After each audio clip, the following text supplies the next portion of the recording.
a mi tene nkarhi lowuya a ku hlanganiwe na Bushbuckridge va nge se hambanyisa a ku biwa na Xivenda. sweswi Xivenda xo xi ba ku xi va number 2. Xivenda se number 2 but ririmi kuma ku ri treatiwa kwini eLimpopo ntsena a ri koti ku yisiwa kahle eMpumalanga. La ni nga vona swilo swo tala swa ku no man leswi nga coloniziwa swona swa tika u khandziya ni vanhu laya va Mozambique mi famba va vulavula Xitsonga loko va nghena la bazini hinkwavo va vulavula kahle ririmi loriya suka bordereni. loko u vona border ku taniya hi xinkarhana nkarhi wun'we se va cincile Xiputukezi se ku na xivuriso lexi xi ngo wasati u fana na kondzo wa le matini lowo loko u tsanya a wu vonaki. Xivuriso lexi vula yini? Le i Shangani Gang la hi hlela hinkwaswo leswi rhumelisaka Gaza vumene vunanga naswona hi tlangela ku humelela lokukulu na lokuntsongo hikuva hinkwerhu hi le ku tlakuseni ka ririmi na ndhavuko wa Xitsonga. Leyi i Shangani Gang, Shangi.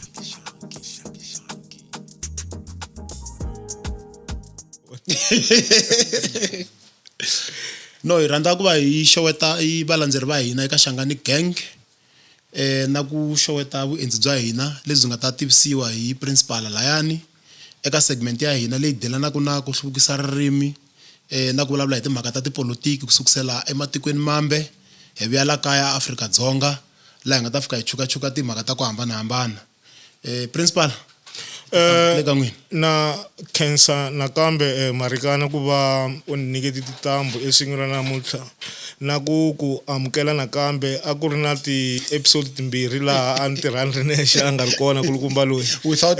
ya se ni na ku tshemba ku ri sweswi hi ta tlhela hi yisa mahlweni ntirho wa hina hi ndlela leyi nga fanela. Ndzi tlhela ni rhandza ku amukela dokodela Kuna lava va humaku eka wena research esikwini ra namuntlha. Hi ri na ku tshemba leswaku leswi hi nga ta va hi karhi hi vulavula hi swona hi ta va hi kha hi vulavula tipolitiki ta ririmi. Hi ta languta ririmi kusukela eka matiko ya misava hi ta eka tiko ra Afrika hi ta eka Afrika-Dzonga kambe hi ta tlhela ya hetelela hi Xitsonga laha hi nga ta va hi karhi hi pfupfula swilo swo tala tanihiloko dokodela ku ri munhu loyi a nga na matimu ya ririmi ra hina ra Xitsonga. Dokodela amukela a hi ta kombela leswaku mi hi teka hi rendzo ra n'wina eka timhaka ta swa ririmi. Inkomu ku ve mi ni rhambile haleni ta kota ku hlangana na n'wina hi vulavula hi ta ririmi timhaka leti ndzi tsakelaka ngopfu ta ririmi. Mina a ndzi ri munhu wa science loko ndzi ri high school am ta survive Middle East. se ni pase kahle ti-science ni fika eYunivhesiti ya N'walungu laha hi vulaka ku i Limpopo kambe lahaya kuma ku ndi fike ndi tsarisa BSc in education. Hi nkarhi wa kona a hi sindzisiwa ku dyondza education hinkwenu. Loko u fika ku BA u ta BA Ed yi nga BA education. Loko ku BSc education ku B Agric education hinkwaswo a mi fanele mi hetelela mi ve mathicara loko mi ri karhi mi endla swona. Loko nda ha sungula ndi register BSc a ni fanele ndi specialize hi botany hi ku a hi tiva ngopfu mhaka ya biology loko hi ri high school. Kambe loko hi fika leyi a ku khome valungu a va nga mi nyiki nkarhi amo khayimeriwa ku ya hala mo khayimeriwa ndi tsundzuka ku lecture ya hina a va ku Mr. Dry the first introduction yo sungula a ku botany 1 is very difficult no one can pass it so kahle mi feyila mi se sungula se va ha mi register ka yini ku ri timhaka ta ku va swi tiva ku ri mi ta fail a ku no I suggest only 3 will pass a ri na tokotonyana wa tihlolo misa loyiwani kumbe xani swa ximoyanyana ku a hlela ku na vanharhu a va khoma ku ximoyeni kasi a hi ri about 20 kwalaya so I could write down your student numbers tsala mina ku ri 1986 ni hlometela loyi a nga kusuhi na mina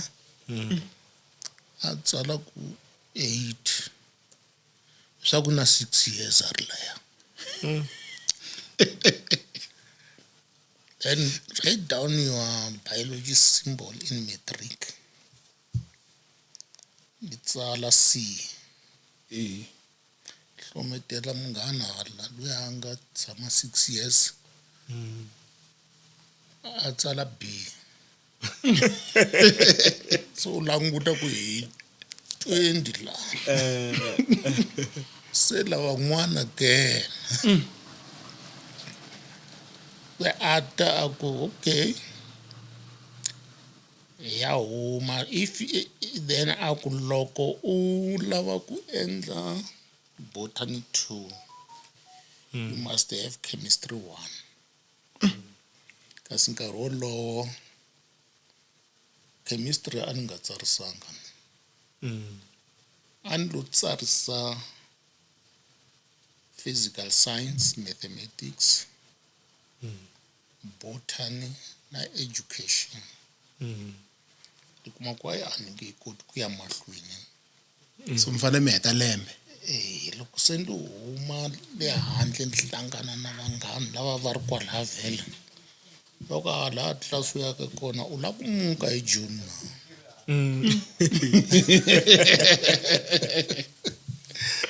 loko hi June hayi loko a ni la ku muka loko u tshama kwalano hi June wa muka wa vona van'wani va muka a ku na leswa swa ti-semester loko nga pasanga u nga vuyi hi July loko va pfula ndi ya hleketa vanghana va mina hi tshamile ene u kuma ku a ku na kurhula ku tala va hala ka ti-language ta hina na swin'wana ni tsundzuka va ndi tlhelela ndi dyondze BSc for 3 weeks siku ro hetelela va ku a ku na ku cinca course va ku i siku ro hetelela ku cinca se mi kuma momembo wa 19 yele ndo huma kwalaya ndi ya register a Xitsonga na tin'wana kwalaya ndzi tshika leswi hinkwaswo leswi swa BSc loko ni fika le ka Xitsonga a ku tsariwa a test xikambelwana lexi va nga te ha xitsala ndi fika ndi tsala ndi kuma 72% na ni nga dyondzanga mvemu ku hala hi le kaya se ndi ku lani hi le kaya producer Mike ya dokodela ya twala kahle okay se indlela leyi ni ngheneke hi yona eka ririmi eTurfloop loko ni nghena ka ririmi se ndi sungula ku dyondza ririmi xikongomelo xa ku dyondza ririmi leriya hi ku mihleketo yo tala ku lava ku endliwa dokodela na hinkwaswo kambe mali yi nga ri kona kahle loko se Dry a ku no only 3 will pass. Tsundzuka ku a ku ve mali yo hetelela leyi va ngo lo xavisa home kaya ku ndiya university. Se ndiya protecta yona. Yeah. Kambe va tele lava a va nga lahleka va nga lahlekeliwa hi mhaka ya leswi va nga kongoma swona hi xiyimo lexi a hi ri ka xona. Tsundzuka un'wana wa munghana wa mina yena a endla B Agric education. A kuma va the lowest mark a yi 76%. Kambe hi te hi famba swin'we kwala mankweng. Then wo criticize lava va BA education. A ku nghena na un'wana na un'wana ni loyi a khoma ncila le high school I ko kwale. Yeah. Se mendu ku phela wo endla teacher. Hambana hi xivongo. Mina ndo ku heta u ya tirha na yawe u to tirha hi Agriculture. Mara lexisala ku teacher umudyondzisi. Salaka. Se a suka a ya tshika. Amuka tsala timbirhi ntsena. A hetelela loko se a lava basari a hi tikuma Gazankulu phela I basari leti. Va nga n'wi nyiki ku a nga ha pasanga final. Se xikolo xa home. Xikolo xi vele xi humesa swoleswo a nga ha zanga a tlhelele. Ya kumbexani hi ringeta timhaka ta ku ri hi yisa emahlweni a hi ta kombela ku kumbexani mi hi hlamusela tidyondzo leti mi nga ti pasa mi tlhela mi hi hlamusela nyana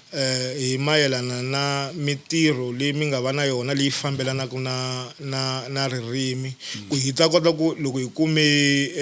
vuxokoxoko byebyo hi ta kota ku yisa mahlweni hi vona ku hi nghena njhani endzeni ka hi vuenti eka ku burisana hi ririmi ku lexi nga ta humelela namuntlha I ku va hi karhi hi bula hi swilo leswi swi nga ta kota ku swi pfuna rixaka ku ri kota ku twisisa swilo leswi a va nga ta swi twisisa loko a hi nga kotangi ku va hi tisa vanhu lava va twisisaka swilo swo fana na sweswo hi vuenti. Se mi nga hi hlamusela nyana hi ku ya hi leswi ni nga swi vutisa. Okay, tidyondzo leti se ni ti paseke kusuka kwalano. Ni pase BA in education. Suka ndiya high school ndiya dyondzisa. Yi endla honors. Yeah. BA honors. Ni specialize hi Xitsonga. Nga ririmi ro lela a ndzi tirha hi rona. Then loko ndi pase honors swi endle ni tholiwa University of South Africa UNISA. Yeah. Se University of South Africa ni nghene kona hi 1994. Kambe loko hi fika hi nghena kwalaya ku ri mina ni nga munhu o ta hi le handle vo tala va endle ti-degree ta vona kwalaya. University of South Africa. Then loko hi ri karhi hi tirha kwalaya ndi ri junior lecturer. Se ndi kumeka ku ndi fanele ndi endla masters. Ndo tshama lembe rin'we ka junior lecture then bandi ka lecture. Then suka ndiya Stellenbosch ndiya register masters. Loko hi fika ka Stellenbosch a hi ri 24. Then ti-course ti divide hi two. A ku ri na morphology na syntax. Ku tlhela ku na phonetics na phonology. Se hina a hi ri loko hi nghena laya ku fika ka 24 ya vanhu I vambirhi ntsena. Mara va nga chuhiseliwangi lava vanhu ku fana na le a Limpopo. Yeah, but I vambirhi ntsena ku nga mina na un'wana wa le University ya KwaZulu-Natal. Hi nga nghena ka phonetics na phonology. Na van'wana hinkwavo va tsutsume va nghena hala ka morphology na syntax. Se hi dyondzile hi ku ya heta degree ta hina, kasi nkarhi wolowo loko se ya graduate a ndzi ri one ni nga graduate ka that. lava van'wana hayi Lava a va tele hala mara a ndzi ri one ndzi ri special because a ndzi graduate phonetics na phonology. yeah Ka masters then wa vona loko mi ta mi ri group un'wana se va mi vita hi yin'wana qualification kwalaya. A ndzi titwa ndzi ri henhla hikuva a ndzi nghene kahle eka ririmi ndzi xopa ririmi kahle. Ku humelela yini hi ku ndzi twisisa that approach ya kona ya phonetics na phonology. Se loko mi dyondza ririmi leriya a mi ri dyondza ririmi ku ri African languages kumbe ku ri Xinghezi? Le Stellenbosch a ku ri African languages but andra a ti divide hi ndlela leyi. African language Xitsonga. African language isiZulu. And so on. Kambe leswi a ku ri problem ya swona vona vo Stellenbosch a ku ri ti na va UP. Hi leswi nga ti historical Afrikaans universities. yeah A vo nghenela ka UNISA. Ku UNISA hi yo swi katsile hinkwaswo se but leswaku khale loko ku sungula vanhu va ntima va sungula va ya ka ti-degree leti a va tala ku va chuzela u kuma ku loko a tsala masters hi Xitsonga idiom luya un'wana i tsala masters hi Sesotho sa Leboa idiom and va ri hansi ka one lecturer. Lero loko va graduate nkarhi wun'wana va ri 10 or 11 topic yi ve yi ri yin'we mara hi tindzimi to hambana. A ku ri approach ya vona leswi va endla so then ku nga na ku ve independently ya se a hi dyondza hi Xinghezi hi nyika swikombiso hi tindzimi ta hina hi ri karhi hi analyze tindzimi ta hina ku leswi swi nga laya ka ririmi ra mina ndi vona yini. For example mina ndi tsale hi the nasal assimilation a feature geometrical approach a ndi kambisisa ti-nasal leswi swa ku fana no va ku for example a hi teki va ku ntirho fanele ni languta ku ntirho liya loko yi ze yi va na end liya yi fikise ku yini ta hi kwini. Na tshama ku nga ri khale mi twile ku na debate ya rand vile loko ni hlamula swilo leswiya debate ya rand bangi nkulu kumbe xani na yo yaleyo ya bangi kulu mi languta na liya ya hoyo loko mo hi mo ringeta ku mi hi tlhatlhela swona hi ku ni na ku tshemba ku vanhu vo tala va na ku va tsakela ku twisisa kusuka ka vanhu lava va tivaka tindzimi Yeah. ku marito lama mambirhi vanhu vo tala va nga va vulavule hi mona mara mi kuma ku ri a hi koti ku fikelela ku nyika ku twisisa eka rixaka ene rixaka rona ri lava ku twisisa ku ri loko hi vulavula hi marito lama ma bangikulu ku ve na hoyi kulukumba Yes. ku ve Ku nghenelela vo Prof Maluleke. Professor Maluleke vo Sam Shilowa Yeah, Premier Shilowa. na van'wana na Ntsako Xivambu. na Dr Mushwana Yeah. va le Unisa vo Tsako Xivambo na va ririmi ra hina ra pen salab ne Pan South African Language Board Yeah. a ri yimeliwa hi va yi va ya attack va ku va na ku tlembetana nyana ka television. se n'wina tanihi mutivi wa ririmi mi mhaka liya ka vanhu lava va ku va nge se yi twa ku kumbe ku yi twisisa swona hi swihi i xona hi xihi ya Okay, xona i bangi kulu. A ku na bangi nkulu. liya ya n so leya ya N n yi hoxekile Yi hoxekile. hikokwalaho ka yini I fanele hi twisisa loko i homu. I homu i hosi. Hosi i munhu musi na. Loko hosi a ri munhu i fanele yi na endliya komba ku i munhu ku nkulu swi fana na nkulukumba. Kambe loko ku ri homu yi tata hi kwini and because i ti-class swi ya ti-class yi kumeka swi ri le ka no ku fana na bangi yi le ka class 9 loko yi ri ka class 9 a yi tirhisi ku fana na munhu a wu yi vuli ku fana na munhu hi leswi endleke eku heteleleni u kuma ku vanhu leswiya swa xinhompfu lexi ya ku nghena xi tisiwe hi mavulavulelo ya vanhu nakona xi nghena hi mistake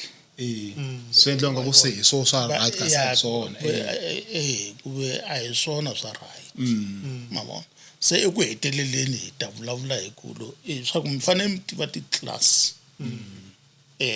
ku na class 1 ya vanhu ku na class 3 mutirhi a hi tekeni mutirhi yes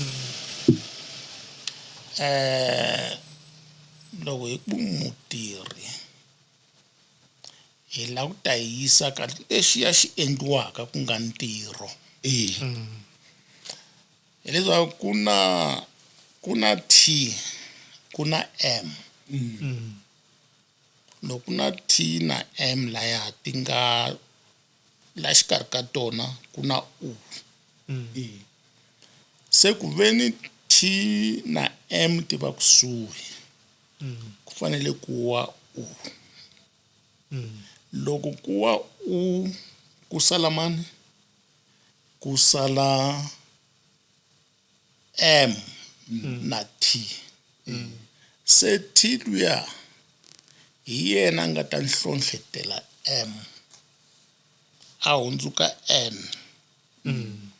se xi va ntirho se loko hi tshamile lani hi ri okay sweswi loko hi xi vona i ntirho se hi la ku ta xiyisa ka vunyingi hi fanele hi tsundzuka swa ku N liya yi te yi ri M yi ve mu se ku loko hi faka ka vunyingi hi fanele hi vekela mi and loko hi vekela mi loko a ka ha na mu a hi ta susa mu liya ma sweswi mu yi kalaka yi nga ri kona hi vekela hi susa N hi n'wi siva hi mi se yi va mitirho yes ku nga ri mintirho ya ene leya yi va yi nga ri kona so kahle dokodela i yini lexi xi kanganyisaka ngopfu vanhu aka bangi nkulu na liya yin'wana ka bangi nkulu leyi nga na n na liya ku nga yona ya right na yo liya a ku na n daya yi ta hi kwini bangi leyikulu ma vona hi laha leyi na kulu hi to ti nga kusuhi ne ku veni ku hlangana bangi na kulu ku fanele ku wa yi loko wa yi ku hlangana bangi na kulu se i bangi kulu yeah se principal nga ku mi choko e gezi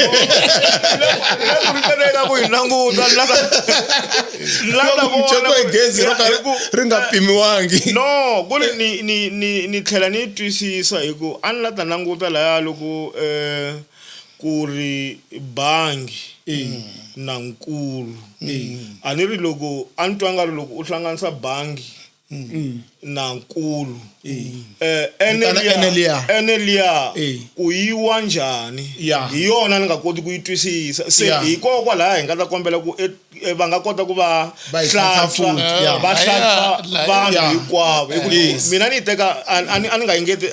nga yi tekangi leswaku bangi leyikulu a ni swi teka ku ri i bangi na nkulu leswi vulaka ku i bangi nkulu se ku ene liya yi fanele yi suka njhani laha hi kona ni nga swi twisisi a yi ti na n yi ve yi nga ri kona a yi swi tivi swa ku se yi ta hi kwini n nkulu liya a yi nga ri na ene nkulu bangi leyikulu leyikulu oh yes nkulunkulu loko a ku ri munhu a ku ta va ku ri nkulunkulu munhu nkulu ya pfumela i mhaka ku i munhu okay no ni swi vona ku mchoko e gezi no a ni ringeta ku lata hi twisisa nyana hi ku loko ni nga yi twisisi na mina ni ri munhu la tirhisaka Xitsonga a dyondzisaka Xitsonga swi fika swi va na xiphiqo mara ni na ku tshemba ku ri se hi le ku koteni ka ku va hi swi twisisa na swin'wana na swin'wana se a hi yeni mahlweni hi languta i hoyo hi languta rito ra hoyi yes ku ve na hoyi rito ra hoyi laha vanhu vo tala a va vula swin'wana van'wani va vula swin'wana ku na tinhlamuselo to hambana laha va vula ku amukela va vula ku tlangela sweswo kumbexani mi va nyika background ku yi sukela ka timhaka ta campus ya hina ya TUT leyi nga simekiwa a Giyani se laya va tsarini ku va amukela hi ririmi ra Xipedi ivi va tlhela va nga tsali hi Xitsonga va nga tsali ku amukela va tsala ku hoyo leswi vulaka ku ri ve ri va amukela hi ku ya hi vona yi tlhela yi va na i xihlamariso ku kombisa ku ri encisi i ku marito ma anamile minkarhi yin'wana hi ma tirhisa hi ku hambana hoyo a wu amukeli xilo hi hoyo u amukela munhu loko a fika a ri na xa nchumu ne hoyozela a ni ri ku hoyozeliwa vanhu lava taka yale vo Joni hi xitalo loko va ya kaya hi ku famba a fumbarile tisa nchumu laya se wena u fanele ku hoyo hi ku fika something kwalaya mava se leswi vulaka ku ri ri tirhisiwi kahle laha hi ku a ku fika machudeni laya ri nga ve hala kaya la bush hina hoyo high school mara vona a va amukela dyondzo ku amukeliwa dyondzo loko va ku hoyo yi fika hoyo guest house ya kulukumba van'wana loko a ku guest house swi hambukile loko u ku a ku hoyo kwalaya loko wena u ri karhi u nghena wena i le ku amukeleni kwalaya a ku hoyo so swi vula ku rito leriwani aka TUT le kaya ri tirha ku fana na le ka high school leyi mi hi vulaka leyi hi ku amukeliwa dyondzo Yeah. a Giyani a kaya leyi a hi nga ri na yunivhesiti Yeah. hi ndlela yin'wanyana ya ho ka hi nga tivi ku va nga va yi tirhisi sweswi kumbe a va vula ku va amukela vanhu lava ya ku dyondzeni kumbe va amukela dyondzo ya mara hina ku tshemba ku ri ka rin'wana ra masiku hi ta hela ta matlhantlha ya mahlweni ya mahlweni mara ku fana na laha A mi tani lerin'wana ra ku fananisa na rona mi vula hoyo a wu ri fananisa na swin'wana kwalayo hoyo vito lerin'wana a ku nga ri na nchumu ni yo i hoyi leyi nga kona hi mhaka rito leriya hi mhaka rito leriya hoyi ha yi tiva ku ri kahle vanhu va ku tala hala kaya kumbe tanihi Matsonga loko hi ku hoyi timhaka ta ku tlangela va tiva ku ri vula ku tlangela vanhu va ku tala loko hoyo so loko ri tsaliwe laha van'wani va ri tsala ka Facebook no ra ha vula ku amukela na swin'wana na swin'wana so ku va na ku amukela ku tlangela loko ku hoyo ku ri munhu wa hoyozela u hoyozela leswi a taka na swona ndzi i ta hila taka hi kona i ta ya le Joni swi nga vi pateni kumbe swi kun'wana loko a khome papa bag ta tsutsuma khoma ku hoyo ne loko u nghena ku hoyo loko se a ku nyika xa nchumu so u rinwa ni ri na cancer ni ri khani mambo mara loko ku u humelele hi swin'wana andri wa fika se u vona ku munhu loyi i kume swin'wana ne a tlangela se swi tlhelela ka yena sweswi a swa ha ti ka wena hoyo yi ta ka wena vona tlangela swi tlhelela le a nga na swin'wana ya kumbe hi ngo tlhela hi tsutsumela ku hi nga lahli ntila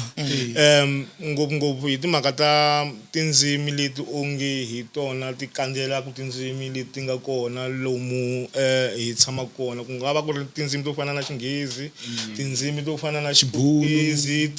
tindzimi to fana na Xi-French ku swi te njhani ku tindzimi leti ti kumeka ku ri tona leti ti kumeka ku ti karhi ti dominata eAfrika ku tlula tindzimi ta hina naswona hi kumeka hi lava ku ti vulavula mavona ku fana na sweswi ni ta vulavula hi ku dominate a ni vulavuli nkarhi wo leha ni nga nghenisanga rito ra Xinghezi i swilo leswi swo kombisa timhaka ta ku hi tshikelelekile tindzimi ta hina a ta ha hluvuki ku fana na tindzimi letiya ti nga fika ti hi tikisela ivi ti hluvuka ku tlula tindzimi ta hina ku fana na loko u ya matikweni mo fana na vo Ivory Coast vo Cameroon va tirhisa Xi-French tindzimi ta vona ti tshikeleriwini loko ya Mozambique va ku sungula ku dyondza na Xitsonga sweswi a va dyondza Xiputukezi se loko wo languta ya vo Zimbabwe va rhandza ngopfu ku dyondza Xinghezi na kwala Afrika-Dzonga va rhandza ngopfu ku dyondza Xinghezi u kuma ku na mavito lama hi makumaku hi na mavito ya Xinghezi swo fana na n'wina ku fana na hina na vona dokodela la hi vona Paul i rito ra Xinghezi hayo leyi i mhaka ya colonization mhaka ya colonization ma-Europe ma lo hi colonizer a va colonizer va khome tlhari ra vona a ku ri ririmi that's why sweswo swi loko hi ya hala ka nawu va ta ku byela hi Roman Dutch law colonization yi sungule hi vo ma-Dutch la ka hina se a va famba va khome swoleswo se mara colonization leyi a yi ta hi tindlela to hambana a Portuguese ni ma-French a va tirhisa lexi vuriwaka i assimilation loko assimilado loko hi hala ka Portuguese yeah, then lava va fana na manghezi va tirhisa guardianship a va nga ku minti leswiya a va pfumelela ririmi ra wena na rona ri ta ve ri kona Bubabubanyana. kwalaha ri bubabuba mara ra vona va na ndlela ya ku ri rhangisa. Okay, a hi languteni la South Africa ku swi humelele njhani. La South Africa madachi ma tshamile for 165 years va ti vumbela leswi va vumba swona. A ku nga na Afrikaans a ti nga ri kona tindzimi letin'wana until 1806 ku nghena manghezi. No manghena na manghezi 1806 hi 1813 va declare Afrikaans ku no English hi yona language leyi fanele tirhisiwaka. Loko u nga tivi Xinghezi ntirho a wu nge wu kumi. ya tshama kaya. Tshama kaya. 1820s hi loko va ta sungula ku nghena va nghenele hale Eastern Cape. Loko u fika u ya kwala va Port Elizabeth na kun'wana na kun'wana ta ti vona ti-fort ta vona. ya Yes. ya Se mabunu a hi mabunu madachi hi leswi nga vanga lexi vulaku i the Great Trek. Kwalaho loko se swi ya ka va 1830 something 34 madachi ma ku no swi antswa hi misiya a famba hi ta ya ka tindhawu ta hina va siya hinkwaswo na mapurasi ya vona kwale Cape. A ku na hi ta ya hi ya pfula swikolo swa hina hi dyondzisa vana va hina hi ririmi ra hina. Se loko va muvha va nghena vo Free State va muvha va nghena va Transvaal va vumba hinkwako hala va ri karhi va ti vumbela xitachi xa vona ku tirha xona hinkwako. Se ku ya fika mhaka ya hina tindzimi ta hina na vo madachi ku nga na Afrikaans yo leyi a nga ri kona te ku heteleleni yona futhi. Se hina loko se hi ya colonize-iwa ku ya nghena ti-colonizers a ti teletele nyana kambe loko va ta a va zanga va lava ku veka ririmi ehandle. Vona xikongomelo xa vona a ku ri Bible a va lava ku translate Bible ya ka tindzimi leti hinkwato. that's why se va vumbi va nghenise tindzimi ta hina va sungula ku ve ni va sungula ku ti tsala. Ro sungula ku ve rona ra Xixhosa publication ya ko kwala ka va 1934 se lera ka hina ri ya nghena hina va fike va nghena hi 1975 maswisi a hi maswisi futhi ma French se ko va ka va tirhisa kereke yo liya va ngo yi nga hetela hi ku Swiss vanhu lava hi ma French. That's why hina a nga kona loyi a nga colonize-iwa ku tlula hina hi ku hala Mozambique colonize-iwe hi ma Portuguese hala hi colonize-iwa hi ma French hala ku nghena ma Swiss hi colonize-iwe hi vanhu vo tala taniya. So dokodela maybe ma ha ri ka yeleyo xana Bibele ku va yi ta translate-iwa kumbe yi hundzuluxeliwa yi va ka tindzimi ta hina ta ku hambanahambana na yona yi nga va yi tlange xiave aka ku brainwasha vuhina ke because yi ni vuyisela ndzhaku ka ku xana vukreste byi fike rini eAfrika ene before byi fika eAfrika xana a hi believe ka yini. Timhaka ta ti-belief mhaka leyikulu ngopfu a hi believe ku ka vakokwana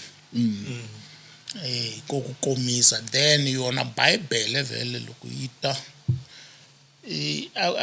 a ku ri business na yona then a hi fanele hi tiva hi nghena kwala ka Yesu hi landza hi tshika kokwana ya vuya hi ku approach ya kona mara vini va Bible because vini va Bible is the 12 disciples Roman Catholic yi tshama na wena kerekeni ya yona 30 minutes ku Xikwembu u khoma la u ku a swi vetana u mbala njhovo ya wena u famba vuyela ka mitirho ya wena leya khale wabo hi vona a va ri na timhaka leti a ti kongoma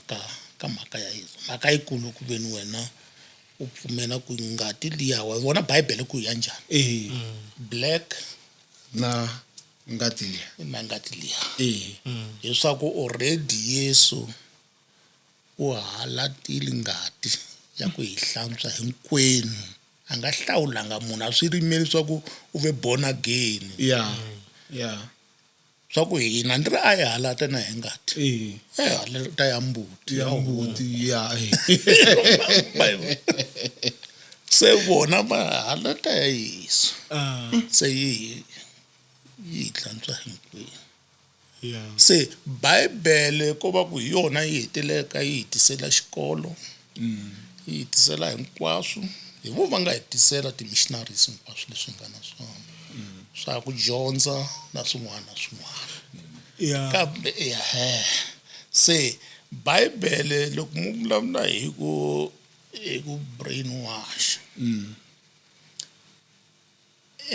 but ndzi a ku na ti-competition loko hi vuyela hale ka hina matsundzuka ku sungule loko va fika va te i xigwamba kambe hi ku xigwamba lexi a va te njhani na xona i ku va loko kuma un'wana a tshama titopa hetelela ku gwambe se va ku lava i magwamba lama vabo se va ku ririmi leri ri sungulaka i xigwamba mara loko va Junod se va ya va fika va ku noma mara gwambe loyi i ringanisiwa na Xikwembu xa hina se va huma va ku a hi ho i xichangana ene lava va ku na u nge vuli ku i xichangana hi ku xichangana swi huma ka va Soshangana then loko va ku va khomala ka Soshangana va Junod va ri karhi va famba va kutani va tsalatsala a ze a famba Junod loyankulu ku nghena loyantsongo se hi 1934 a ku na magazini yin'wana va ku Valdezia leti va ku no a hi cinceni vito hi nga ku i Xangana kumbe hi nga ku i mani se un'wana wa ka Ntsangisa tayala timayena ku no a hi vuleni ku hi huma vurhongeni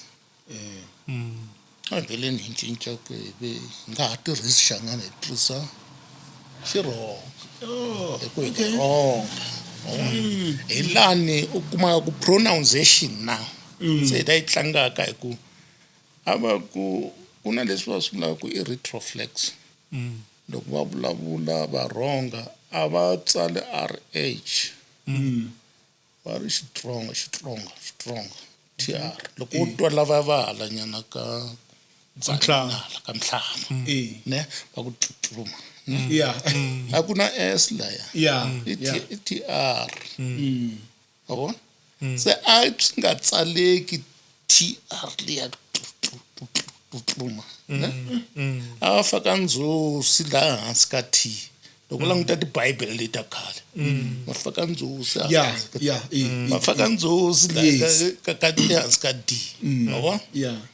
se mali hi ku pfumaleka ka michini yo liya ya ku veni hi ta pronounce swilo leswiya vanhu va ya va cinca va faka va S hetelela hi na Xitsonga se mara loko mi vulavula hi loko mi vulavula hi vo Junod a va ta va huma kwihi na ta kota ku twisisa va le Switzerland ve le Switzerland mara lava va nga fika na Bible ri sungula hi 1875 a ku ri Mafurwa i Mafurwa mara a va ta hi kereke liya ya ya Swiss. Okay. ya Se loko va hundzuluxa Bibele ro sungula leyi nga hundzuluxiwa hi 1892 a va hundzuluxa Bibele ya Xitsonga a va hundzuluxa yi suka ka Xifurwa kumbe yi suka ka ririmi rihi? kwalani vona a va ngo hundzuluxa pese loko sungula A vo tsala. a vo developa hi language va developa va developa then xi hetela xi ve Gwamba grammar xa ku sungula lexi va nga xi tsala hi Bibele va tsale lexi va xi vulaka ku i Gwamba grammar se va Junod va ta na Shangana grammar avo lava nga landzela lavaya Okay. wa vona se ku huma kwalani ka va Shangana grammar se swiya mhaka ya Xitsonga loko u hlaya kahle ku na buku leyi va vulaka ku vutomi bya Vatsonga Yeah, na yi vona. yoleyi tsale hi Junod lwantsongo Okay. loko u lava ku twisisa hinkwaswo hlaya ntsena rito ro rhanga ri tsale hi Marivate DC Marivate laha i veke kahle timhaka a ku nga ri mhaka ya ririmi ra Xitsonga ende ku na Nguni na vona a va aka rixaka rin'wana ra ririmi ku fana na Nguni Yes. leyi ri nghenisaka tindzimi to tala la ndzeni ka rona se na loko hi ku Nguni hi ta vulavula hi Xixhosa hi ta vulavula hi Sizulu na vona a va aka swoleswo loko hlaya rito ro rhanga leriya ndi vulavulaka hi rona ra Marivate hi rona kahle kahle ri ku nyikaka kahle ku va fambe va ya kwini va nghena kwini va nghena kwini va nghena kwini va ri karhi va vumba ririmi leriya ra rixaka. That's why loko ya eMozambique u fika ku u kuma ku language ta vona Xirhonga xa ha na Xirhonga xa yona Xichangana i Xichangana laya Xitshwa i Xitshwa laya Xicopi i Xicopi laya whether u lava dictionary u ta tikuma ti-dictionary ta tin'wana mara la ka hina va fike va swi katsa swi va ndhawu yin'we va vita leswin'wana ku i ti-dialects ma vona mhaka ya kona ene tindzimi ku ve i tindzimi ndi ti vutise nkarhi wun'wana va ku indigenous languages ndi vutisa van'wana ku kasi loko va ku indigenous languages va vula yini loko u languta constitution yi sungula laya yi recognize 11 official languages but loko ya ka section 6.2 it recognizes the historical diminished status of our indigenous languages. Set what is it indigenous languages? Shana the official languages. It indigenous languages. Yeah. Kambe na hoyi ya Makhoyisani ne?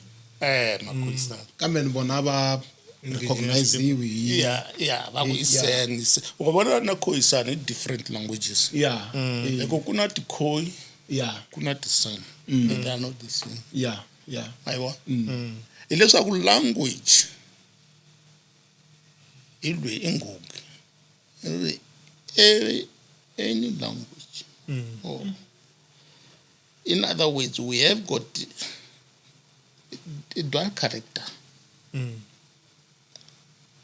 A language is a carrier of a culture. Se loko hi languta tihosi laya u vona Maxhosa ku na tihosi ti nga ni ti-king ti tele ku na Mathembu na hinkwavo va ku tala mara loko va tirhisa Xixhosa a hi nge vuli ku Xixhosa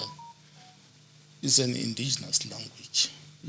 because i nhlengelo wa ti-language to tala Totala so leswi vulaku ti-official languages to tala a hi ti-indigenous language Yes. i ku hlanganisiwa ka ti hinkwato ne hinkwato a hi ti-indigenous languages because i ti-language leti nga tisa hi ma-missionaries i ti-languages leti nga aka hi ti-missionaries indigenous language hi leriya a ku hava phela loyi a vulavulaka Xitsonga kahle kahle yi Tanzanian hi vala ku hava ku munhu a vulavula Xitsonga because Xitsonga is a written language that's why wu va ku se i vulavula Xibushi yeah va ku vulavula Xitsaneni loko hi vulavula Yeah. na Xishenge ni kuna a nga faki hina va ka malamulelo hi ta fika hi ku hlapfi hi ku xikwa ivi lava ya ve le busu va ku dya va ku Ve le dya Gamberini. ivi va ka maputsu va ku dya a ku swoswi a loko ntlangu li huma ni ta dya ncovela se ku ri yi hleketa ku ya khendla futhi le maputsu i swilo swa ku hambanahambana leswi swi fikaku swi loko swi hlanganisiwini swi endla ririmi leri ri fanelaka ri tsariwa ri nga standardiziwa. leri nga ringanisiwa se mara loko mi languta ka timhaka ta matsalele swa endleka leswi mi vulavurisaka swona mi nga tsarisi swona Yes. leswi vulaka ku ri hi vuya kwalani ka timhaka ta ku ri ririmi ri fanele ri ringanisiwa se mara loko hina hi karhi hi dyondzisa tanihi vadyondzisi va ririmi hi ringeta hi matimba hinkwawo ku ri loko ni vulavula sweswi ni nga vuli ku hlapfi hambi ni kha ni huma ka malamulelo a ni ri na swi tiva ku ri i hlampfi se i ririmi ra Xitsonga leri a ri tsarisiwaka yi swona leswi vulaka ku ri loko ni kha ni ri vulavula laya ni vulavula Xitsonga xexiya xi nga tsariwa mi principala a ni tivi loko hambi ni twa kahle ni ririmi ra Xitsonga leri vongo Xitsonga i ririmi ro tsariwa a hi ririmi ro vulavuliwa lava nga ta va vulavula hi Xibushi se ivi ni ta mina ni ku ri ririmi leri nga ringanisiwa Yes. i ririmi leri tsariwaka nakona loko hi dyondza hi dyondzisa ririmi leri ri nga ringanisiwa hi tlhela hi vulavula hi ririmi leri nga ringanisiwa ku hi papalata leswiya swa ku hlapfi hi papalata leswiya swa ku dya loko hi karhi hi vulavula mara loko mi languta na ku tsala loko mi kha mi tsala novhele n'wina mi kha mi huma Bush ma swi kota ku mi nghenisa ririmi loko munhu mi vekela ndzeni ka swiangi loko munhu a kha a vulavula laya u swi twa ku munhu loyi u huma Bush loko munhu a kha a vulavula u swi twa ku munhu loyi u huma Mozambique se lexi ni vulaka xona i timhaka ta ku ri ririmi leriya ra ku ringanisiwa ra pfumeleriwa ku va rona leri ri fanelaka ri vulavuriwa hi nge vuli ku ririmi ra Xitsonga i ririmi ro tsala ntsena ririmi ra Xitsonga i ririmi ro dyondza hi rona kumbexana a hi tweni doctor va hi basisa ku na swi vona nga ku basisela kona in the pool of confusion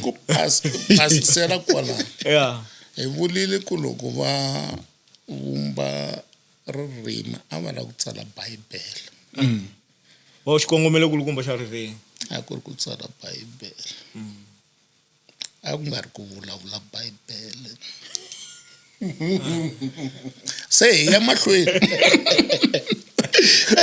tsala Bibele a ku nga ri ku vulavula Bibele se hi ya mahlweni u fanele u twisisa loko va ku official language official language i ririmi leri ri tirhisiwaka hi mfumo Malcolm se hina laha leswi nga hi vangela hi yini in 1909 ka the first constitution mate hi ti official language aku i Dutch na English but NGK yive fast ku developa Xibunu by within few years, I think 9 years somewhere. Not 9, even less than 9 years. Kwala ka ba 1913. Se aba producer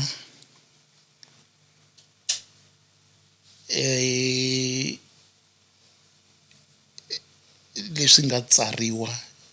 hi Xibhunu, ne? before ti language letin'wanyana Se vo va producer swa vo mabunu, ne? Ava ri fast labaya. In 1925, ma challenger in the parliament. Yeah. About the word Dutch. Rasuka. But the word Dutch, it includes Afrikaans. Say passes your parliament. 1948 vateka. Somewhere 1962, ne? Loko se vona va lava ku la ta gain ya vona, wo cheka that constitution near 1983. Loko se ku ya fika ka liya ya ku beni se ku na ti homeland, va susa Xidutch, va ku i Afrikaans na English, ti nga ti official language. But va ku leti ndhawini ta n'wina ku ta ve Afrikaans, English, mi nghenisa na ririmi ra n'wina. Ririmi leri a hi ri khomile, leri a ri ri Bibeleni. Se hi famba na rona. Hi ku Gazankulu hi tirhisa yini? Xitsonga. Oma? KwaZulu Natal va tirhisa yona isiZulu a hinkwavo vanhu lava va nga Mazulu. Vanhu lava hinkwavo va na tindzimi ta vona va hlasele hi xaka. Va ze va vuya va ya ndhawu yin'we, a ri nga ri kona ririmi leri a va ku i Xizulu. Hinkwaswo leswi i ti-nicknames. Ku Xitsonga i nickname. Manku. Mara mbona ingari a swi fanelangi ku hi va hi amukela ku tumbuluka ka tindzimi. Hi ku loko mi languta ku sukisa a ku sunguleni tindzimi ti va na ku hluvuka hi ku famba ka minkarhi. Naswona loko ti va kha ti hluvuka ti va ti kha ti tisa ririmi ro karhi. Se ririmi rero ra ku i Xitsonga sweswi a mi swi voni ku hi laha hi fanela ku hi khomelela kona ku ri kota ku hi hlanganisa tanihi rixaka. Hi ku loko mo languta vanhu vo tala va ha ri na leswiya loko lexi Xichangana, lava vulavula Xichangana, a Mozambique Machangana, lava i Matsonga, swi ku yini. Loko ho va hi khome ririmi rin'we a mi voni ku ri va ri na nkoka ka timhaka ta ku va ri hi hlanganisa handle ka ku hi hambanyisa. Swi ta lava hi tiva swa ku hi ta khoma ririmi ra kona, because ma vona loko va ku i Xinghezi va ku English. Hi ta vula hi ku i British English. Yes. South African English, American English. A hi chavani kwalano. Hina sweswo swi hina Xitsonga, ne? So hi jika hi ku Xichangana i xa le Mozambique. Mara hi vulavula xiyin'we swo yelana. Ni le Swaziland va vulavula swo leswiya. Ni le Zimbabwe va vulavula swo leswiya. Loko u ya eZimbabwe official language ya vona i Xangana. Na tibuku ta TP ti ku dyondziwa hi tona Zimbabwe. A Zimbabwe sweswi va ha ku veka hosi Nghunghunyana tanihi hosikulu ya Vatsonga Machangana lava va kumeka kwa ndhawini liya. Mara hina laha Afrika-Dzonga swa ha ri ku hi tsandzeni na sweswi ku kuma hosikulu. Hi tele ngopfu la.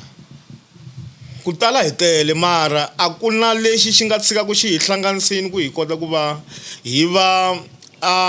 na vun'we. A mi voni ku swi vuya ka point la yi vulavula hi Dr. ku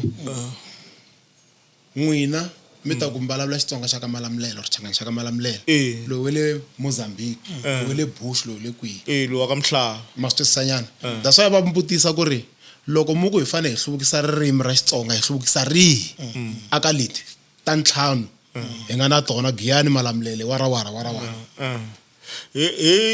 Mina nga vula ku hi nga hluvukisa hinkwato hi ku ya hi mina na ku twisisa ka mina wa vona rito ro fana na hoyi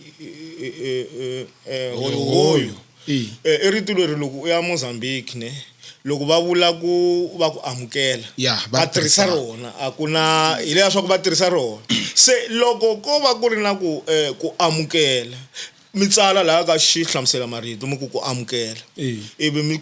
kota ku kombisa ku rito leri tirhisiwaka Afrika-Dzonga mi kombisa ku rito leri tirhisiwaka Mozambique mara swi va swi kumeka swi ringanisiwa swilo leswiya ku marito lama hinkwawo ma tirhisiwa swi fana na ku khani mambo wa vona loko ku khani mambo swi la ta vula ku u ri wa cancer hi mani mi olovisela laha swa ku hina swi hi ba hi kwini phela hinkwenu la hi ti-product ta mfecana na difecana mi nga hi tlhatlhela yo kwala hileswaku nyimpi ya Shaka u lwe exikarhi ka Vangoni a khometela Vangoni a va veka hansi ka yena then hala luya Mshweshwe phela hi to ti-competitors toleto Mshweshwe a hlengeleta Vasotho a va veka hansi ka yena malo swi fika ka hina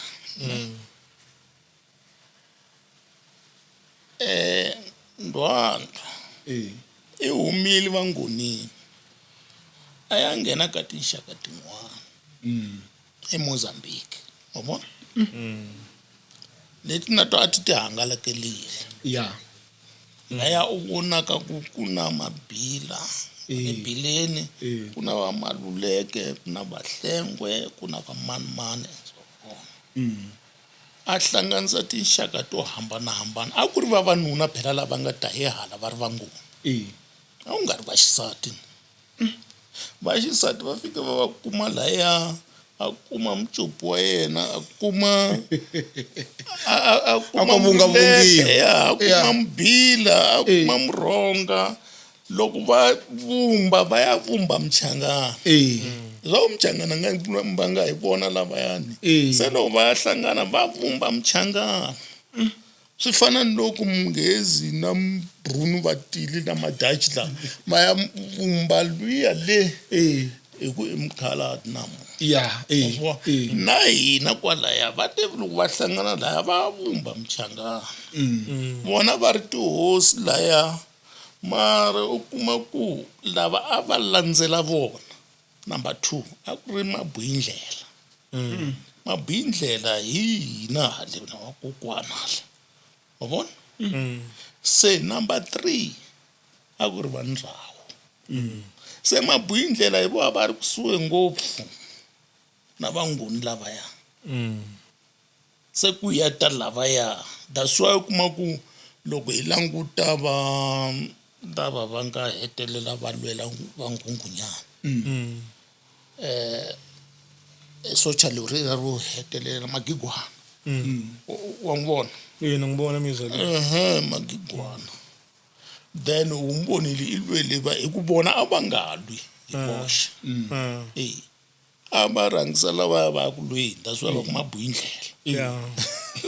wa vona mhaka kona se hi ku vona loko va colonization kahle loko vona va colonize vanhu lava ya Mabuyindlela na vo lava ya van'wana vona se loko maya ta Manghezi na Maputukezi va colonize ehenhla ka colonization ku onhakeni ene loko va colonize ehenhla ka colonization then vona va ya vumba an imagine nation leyi a yi nghenisi hosi kahle laya imagine nation leyi hi vulaka hi ku hi Vatsonga hi lava nga fika va vumba kona then imagination u kuma ku se ha cinca na hina ni mambalelo wabona a hi teka hambi mapedi xijagana mapedi ma mbala hi leswiya va mbalaka swona swa swiketi ma vona tradition liya va ri xinxo lexiya swa Scottish, something like that. Oh yes, you woman like this guy in the advert ya lunch bar Makati. Yeah. He's Scottish. Yeah. Oh.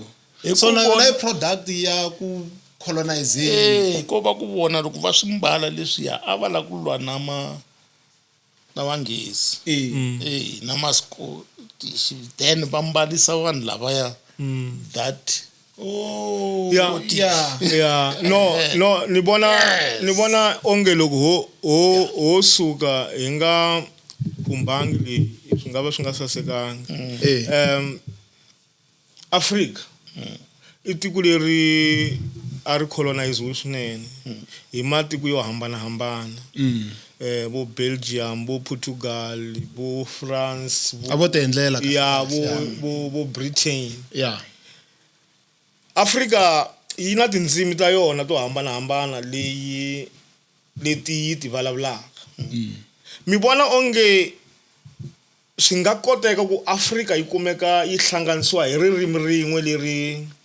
ri nga ta kota ku ri vulavula ri hlanganisa rixaka ra Africa hinkwaro hi ku angarhela a swi nge olovi Africa hi Africa ma vona no a swi nge olovi Africa hi Africa hi ku kahle loko u languta mhaka ya Africa ni vuri loko ha sungula ku hi colonize ku hambana loko kuma munhu wa le Mozambique i ti tiva a ri Portuguese assimilated loko u languta French abo assimilated that's why u vonile hambi kwala ka leswa parliament Africa avalwa va hetelela valwa hi mhaka ya tindzimi leti ta ka hi tona yabo se Africa a swi nge koteki hi ku na yona Europe phela loko ya eSpain u vulavula xinghezi xa u ta fika u xanisela swi nga endleka va nga ku thi no ku mendi hi Spain hi 2011 loko ndi fika airport ndi ve na luck hi ku a va ha ku wina e cup kambe va yi tekeka kwala Afrika-Dzonga a ni mbale cap ya Afrika-Dzonga South Africa se ndi kuma un'wana la kusuhi se ndi ya vutisa la ni la u cinca airplane lavaya va ka information vo ni komba board yi tsariwe hi Spanish wabona se ndi vutisa luya un'wana laya ni nga na yena a tsakela ku i wine sa endla munghana wa meko la ave ampfu kasi hi mpfuno wa n'wina ya a hi mahlweni ku karhi na wona u nga ku lavani wa n'wina a hi languteni ka Afrika-Dzonga ku na tinyimpi leti ti nga lwiwa hi malembe ya vo 1976 va hlamusela timhaka ta ku ri ku lweliwa ririmi mara loko ku lwiwa ku va nga dyondzi hi Xibhunu ku Xibhunu se a xi komba xi enforciwa ka tidyondzo te le hansi na te le henhla ku endlela leswaku ririmi leri ra Mabhunu ri hluvuka se mara loko vanhu va tima valwa a va lava ku replace Xibhunu hi Xinghezi kumbe a va lava ku replace hi tindzimi ta vona a va lava Xinghezi so kahle na swa ku nga ri solution laya a ko nyanya le a ku ri ka Satan se a hela ku ya ka Satan tsongo in fact that's why loko leswi nga humelela la liberation ya hina that's why a hi lwa na apartheid a hi zanga hi lwa na colonization Oh yeah. So mi veka kahle kwala. Colonize vanhu va ku hambanahambana. Kuve na colonization na mabuna Leyi nga kama colonize wa munhu. Yeah. Se mateka matirhisa apartheid. Se swa fana ANC yi lweni apartheid. Hayi colonization. Hayi colonization. Na colonize ukambirhi colonize wa Xinghezi na Xibhunu. Se loko a ya fika lwi Rainbow Nation yi kwini sweswi. Rainbow Nation loko va ta na Rainbow Nation the focus va focus eka color. Va tshika tlhelo lavaya vuganya. Eish. Ene na sweswi ka ha ganye vona. Mi vona? Na le mintirhweni ka ha ri vona. Va tshika lava vuganya hambi a ri munhu wa ntima. A va ri kona lava sava na timali va na timali va na yini. Ni ku xavisa va makwavo. Se wena u lwa na color. Eish. Leyi a yi ri simple. a wu lwi na rimitsu ra ti-problem leti nga na tona. swiphiqo leswi swi nga na swiphiqo. Xiphiqo xa hina hi la hi tlhelo leriya ra ku a ku fanele ku lwiwe na swilo swimbirhi. Mhlovo Na ku va hi tekeliwe swa hina. na Yeah. hala ka vuganya. Yeah. Se u nga siyi munhu u lwa na vo hinkwavo. se mara leswi swa ha kombisa ku ri hi mayelana na colonization leswi hi nga colonizesiwa xiswona hi ku loko u languta sweswi u languta tikerekeni ngopfungopfu swi humelela ngopfu kwala Afrika-Dzonga u kuma ku ri kereke ya la ku nga na vanhu va vatima ya va Vatsonga mufundhisi a chumayela hi xilungu ivi ku torikiwa hi Xitsonga. Loko mo languta matiko man'wana ma le handle ku fana na vo China mi nge va kumba karhi va vulavula hi ririmi ra Xinghezi ku torikiwa hi vito hi ririmi ra vona. Va vulavula hi ririmi ra vona ivi ku torikiwa hi ra rin'wanyana hi ririmi leri ra rin'wana. Se mi vona onge maendlele lama ma colonization ya level leyi hi nga ma cinca njhani? Ku ve ni hi hluvukisa ririmi ra hina. Hi tlhelela ka tibibele teleta ta hina u vona ku se ti lahliwile hambi sweswi. Leta ti nga tsala hi ti-missionaries. Sweswi hambi yo bibele wa yi vona ku yi na tikhala to tala sweswi. A ka ha ri yona leyi ya black and red. na red. Wa vona? Sweswi ya decoratiwa nyana. Ko va ti-business sweswi. U kuma ku kwale ntsenzeni kwale mugangeni lomuya makaya laya u kuma ku ku vekiwa munhu u twa se ku tshwa Xinghezi kwalaya. Ku ve ku na makhegula ya Xinghezi se u ti vutisa ku kasi why se hi ri ka Xinghezi. Hi tshika ku vulavula tindzimi ta hina. So loko ma ha ri kwalani doctor ni ve na nkateko wa ku vhakachela university leya Rhodes liya na yona ni ma vona vito ra kona ri huma kwihi. African languages department liya a yi rhangeliwa hi munhu wa nhlonge yo basa. Xana a nga swi kota ku pfuneta ku hluvukisa tindzimi ta hina ke? Ivi hi ya ka university yo fana na Afrika-Dzonga laha mi nga tirha kona nkarhi wo leha ku na nkarhi laya department liya a yi ri na vanhu va le hansi ka 10. Xana ku nga endliwa yini hi sayiti ra UNISA loko ra swi endlekangi hi mavonelo ma n'wina ku ri ku revive that department ta pfuneta ku hlayisa tindzimi ta hina? Kahle ku veni ku pfuneka ta tindzimi a hi ku dlayiwa xilo lexi xa ku i-African languages. Swi vula yini swo leswi? African languages i xiphiqo xo kwalano. U ti faka ka bucket ri mara English yi laya yimiriwa English laya i department ya Afrikaans. Loko wo searcha u ya searcha u ya ndi Google na tsalile paper ro lera ku the grouping together. of African of indigenous languages into African language is an alien rule. Ri kona phephe ro mo Google mi ta hlangana na ro. U ri hlaya kahle ri ta ku byela ku ni vulavula leswaku yini. Because liya elevate because area English department na Afrikaans a yima yiri yoxe ivile difficult vekiwa andhawu andhawu yin'we. yin'we. And loko hi dyondza hina vo Tafelberg Xitsonga ku ri Xitsonga. University leyi tshameke yi ve kahle hi tindzimi i Xitsonga i Tafelberg. kana va Professor Golela va lwe ngopfu ka ririmi vanhu volava. A hi dyondza Xitsonga hi Xitsonga vona na Xitswana ya va lwe ngopfu. Loko hi fika eUNISA hi lwe na yona fika ka lani se a hi pasa and so on, mara u ta hlukumeziwa ku va ta va ri kona lava van'wana because u kuma ku i professor ya Xitsonga mara a nga vulavuli Xitsonga a nga swi koti.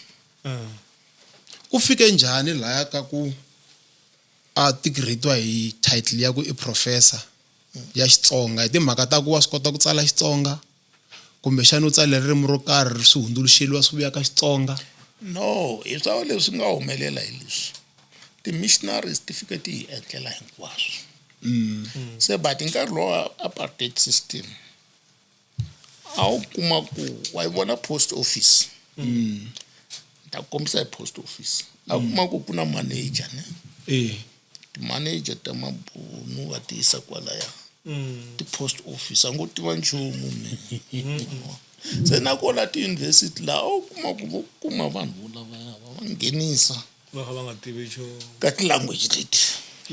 va helela kona then va hetelela va promoter va tsala i wo tsala leswi a swi kotaka. Se hina ho fika hi ba cut and paste hi teka swo leswiya luya a nga tshama tsala swona hi nkarhi lowa apartheid hi swi tirhisa hi ya mahlweni hi nga endli research hi kuma swilo swilo. That's why sweswi hi na problem ya bangi nkulu na bangi nkulu because hi teka leswi swi nga tsaliwa hi vanhu vo karhi hi vhela hi tshama ka swona loko ku u languta ti-faces ta kona so ti fanela loko ri xopaxopo and eku heteleleni u kuma ku a ku va na dyondzo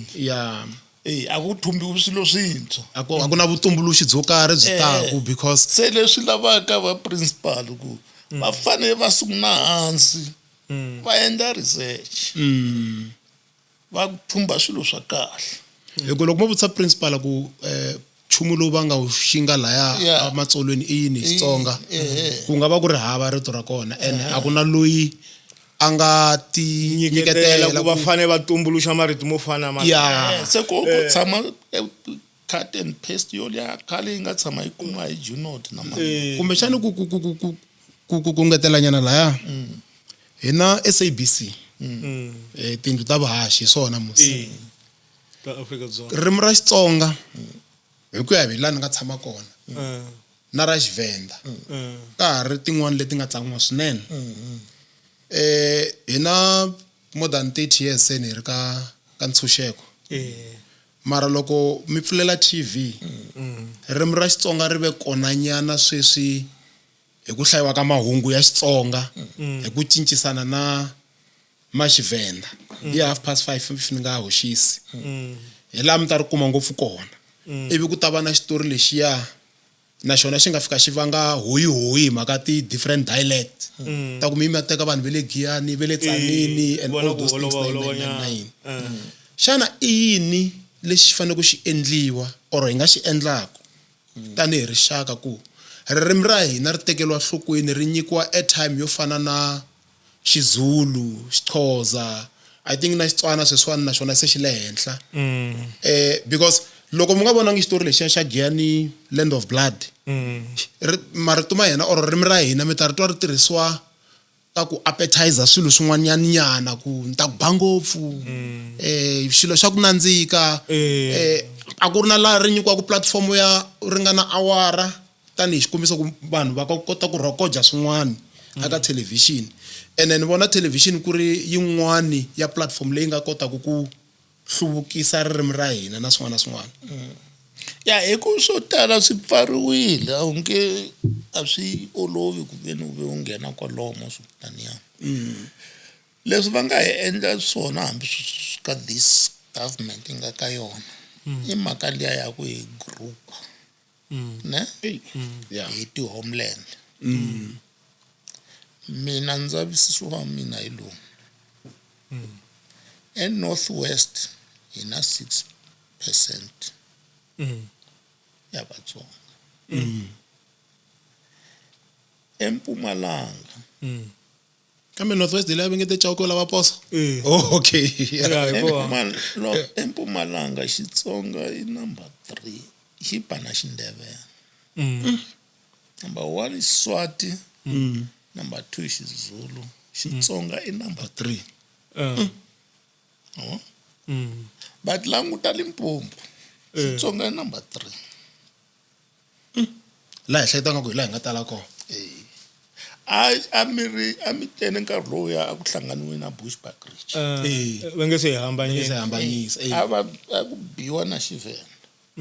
se sweswi Xivenda hi xo xi ba ku xi va number 2 Xivenda se number 2 se hala Xitsonga ku ve number 3 so va ku se he divided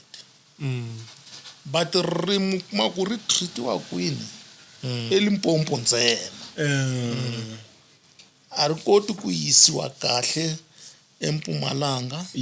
a ri yisiwi eNorthwest u ta ri kuma nyana la Gauteng wa bubabubu principal la la hi ta buba ku fana na sweswi ma vona loko ka endla mgingiriko wo fana na leyi hi va hi karhi hi buba ku hi kota ku hi chela vutomi eka ririmi ra hina ra Xitsonga ku na sweswo kha u swi vula swa ku ka television a ku na Xitsonga swi ku yini kahle kahle lexi faneleke xi humelela ka minkarhi ya sweswi i ku lava va nga na matimba lava nga nikiwa ku va fanele va hluvukisa tindzimi va fanele va kumeka va seketela mapfhumba yo fana na lama hi nga ka wona laha hi vulavulaka hi tindzimi ta hina hi kota ku fikelela swilo swo hambanahambana swa tipolitiki swa ikhonomi swo hambanahambana kota ku vitana masondo va ta vulavula hi timhaka ta budget hi ririmi ra hina hi kota ku vitana vo Professor Maluleke va ta hi hlamusela leswi va twisisaka swona hi ririmi ra hina hi kota ku vitana vo Dr. Kuna va ririmi hi ririmi ra hina se swi va swi ri na nkoka ngopfu kambe a ni ta ku a hi languteni Dr. Kuna a mi ri ka board Pan South African Language Board ene ni na ku themba ku mi kota ku twisisa ku tindzimi ti fane ti seketeliwa hi ndlela yihi se loko mi languta sweswi eswikolweni mi kuma ku ri a ku dyondziwa ka dyondziwa hi ririmi ra vadyahlampfi laha mi kuma ku ri tipolisi va tsalini khale ku ri loko ku ri sweswi ku ri timhaka ta ku a va implementini swilo leswiya kumbe ku fika ka grade 12 kumbe ku fika a university a ku fanele ku dyondziwa hi tindzimi ta hina ni tsundzuka na xidyondzeki xin'wana Professor Pra loyi a nga tshama a vula ku ri a ku na tiko leri ri nga hluvuka hi ririmi ra munhu un'wana loko mi fanele mi hluvuka hi ririmi ra n'wina ku fana na sweswi loko mi kuma ku ri munhu sweswi hi le ku akeni ka yindlu a swi zangi swi fanela ku ri hey give me that brick u ta ku tisa ina xexo mi kha mi twanana kahle mi kha mi aka kahle yindlu ku gombonyokile laya leswi vulaka ku ri ririmi ri na nkoka ngopfu ka ku endla ku vanhu va kota ku twisisa ku endla leswi va fanele ku va endla swona se mi vona onge i cini lexi fanele ku xi endliwa ku ri ririmi ri kota ku va ri hluvukisiwa hi xihatla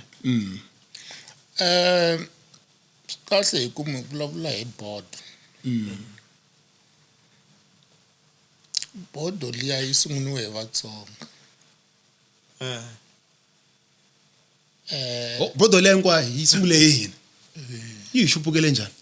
ya a hi tweni kwalano ku se yi nga ri se ya hi no yi hi xupukele hayi ku nga hayi hi xupukerile Kele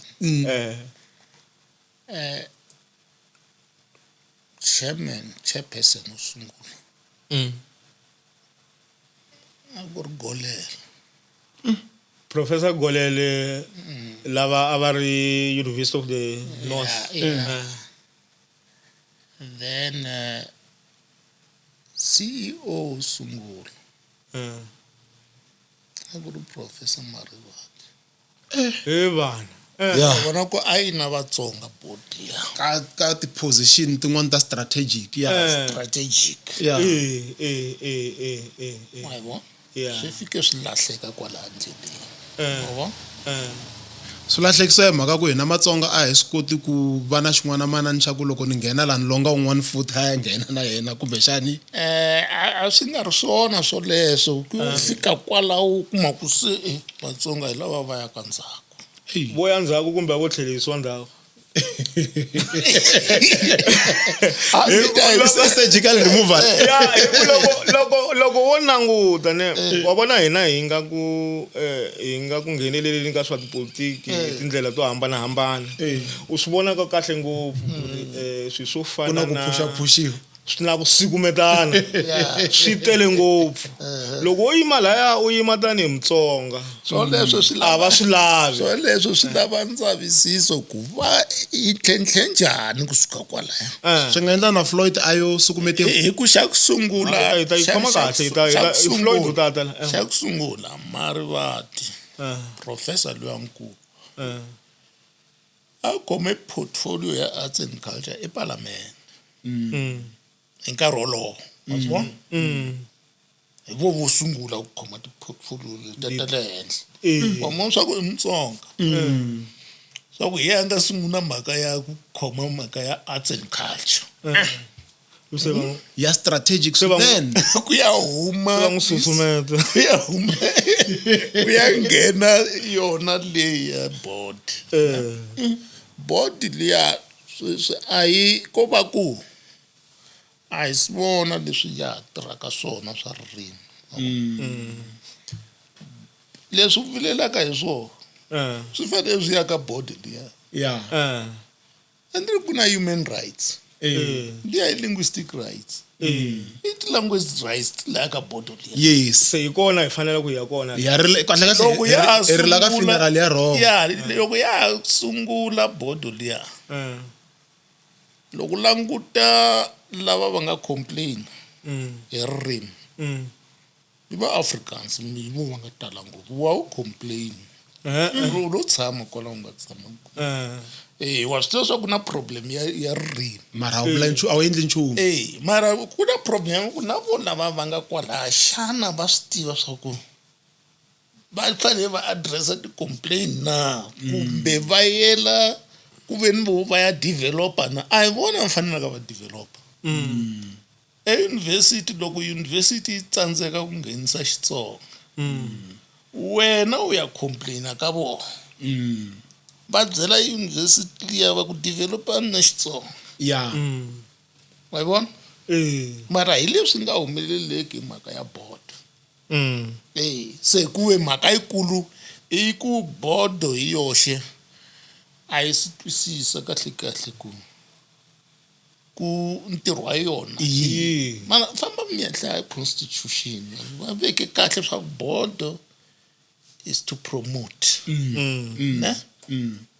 and protect those languages protect their development not to develop se government yona yi fanele ka yi develop na ti-institution leti ti tirhisanaka na government ti fanele ti develop ku fanele sweswi a hi vulavula hi mhaka ya African languages ku fanele ku ve na munhu a ya ka ya complain ku hayi va ti-bundle ka ndhawu a ti unbundliwi yin'wana loko u cheka constitution hi yoxe does it have a weight African language? yes Tama mi kuma kwala constitution. na home language ku hava ku hava Wa bana. so kahle ka language leti swi le ku onhekeni kusukisa a primary school ku ya Yeah. secondary school very home language ivi loko hi ya le a tiyunivhesiti va ku African language mara swileswi swona hi swoxe swi kumeka ku nga ri swileswi swi nga tshamiseka Constitution. mara ku ve na hoyi hi 2014 hi machudeni yeah a yi lwela timhaka a va ti vitana fees must fall loko ni nga hembi yeah a va lwela timhaka ta timali va lwela timhaka ta ririmi va lwela timhaka ta insourcing mara la ku hi focus ngopfu laha ka ririmi laya ku ve ku va na ku susiwa ka Afrikaans aka ti-university to tala I think University of Free State UP na vo UNISA na vo Solidarity I think ku ve na hoyi ku yisana na tikhoto ku why ku elevate this language yi benefit vanhu vo karhi yi sideline the majority fees must fall na yona yi nga va yi focus ka ku lwisa ririmi ku susiwa ka ririmi ku ro karhi ivi ri replacewa hi xilungu nakambe ku fana na leswi 1976 yes ani la ku vuya ka point yaleyo Yeah. Okay, kwala ka va 1976. A swi zi swi ya u ya nghena ka 1976. A hi languti the premier ya la Gauteng. A nga la ku twa nchumu hi Afrikaans. yeah Mara Yeah. xana Afrikaans liya i siva hi yini? a swi le rivaleni swi swo fana na u sweswo yi siva xitiwani I hetela hi siva hi Xinghezi. yeah 1976 a ku lwiwa mivulavuleli yona la a ku lwiwa ku lweliwa ku veni hi ku a va declare Afrikaans ku nghena swikolweni hinkwaswo tanihi ku ya hi milawu ya vona. Se vona loko va lwa a va zanga va lwela tindzimi ta vona va lwele Xinghezi. hi tlhela hi elevate swilo swin'wana swo ka swi nga pfuni nchumu Hambi namuntlha loko hi la hi ku loko na Xinghezi twa swi tshamisekile. Loko a ndzi tshame ni teka bazi ndi ya eMozambique hi vona leya Intercape la ni nga vona swilo swo tala swa ku no man leswi nga coloniziwa swona swa tika. yeah U khandziya ni vanhu laya va Mozambique mfamba va vulavula Xitsonga loko va nghena la bazini hinkwavo va vulavula kahle ririmi loriya. fika bordereni Loko vona border yi ku taniya hi nkarhi wun'we swi va cincile. Portuguese Loko va nga khomeriwangi na xibamu loko nghena le ndzeni leyi a ni famba na un'wana yi ri ka mina loko hi fika lomu ya Mjoni a ni ri doroba rin'wana Mjoni ka a vula Maputo u nga vileli ndi ta vulavula u nga vulavuli ta vulavula mina ni ta va byela swa ku u vulavula Xilandza leswaku ririmi leri ra vona ra Xichangana i Xilandza swa ku tindzimi ta vantima ti vuriwa yini Swilandza swa mana i ririmi ra manana ya no rito rero na rona i ririmi ra Malandza va lo se me ndo fika ndo vulavula Xinghezi wa vusungula ku ni respect vanhu lavaya laya ku vona va languta Xinghezi xi ri le henhla xi ti henhla ni Xiputukezi lexa xa vona. so xinghezi xi le maninginingini kahle kahle Loko wu ri kwala special loko u vulavula Xinghezi u njinga kahle kahle ya wa yi vona mhaka kona a ni ri ni n'wi byeli leswaku va colonize hi ndlela yin'wana ku va chava na ku chava na wena u ti chava lava va nga swi kota i Madachi ene Madachi ma ve fast hi xinkarhana 1948 how many Afrikaans universities ti nga huma from 1948 Rhodes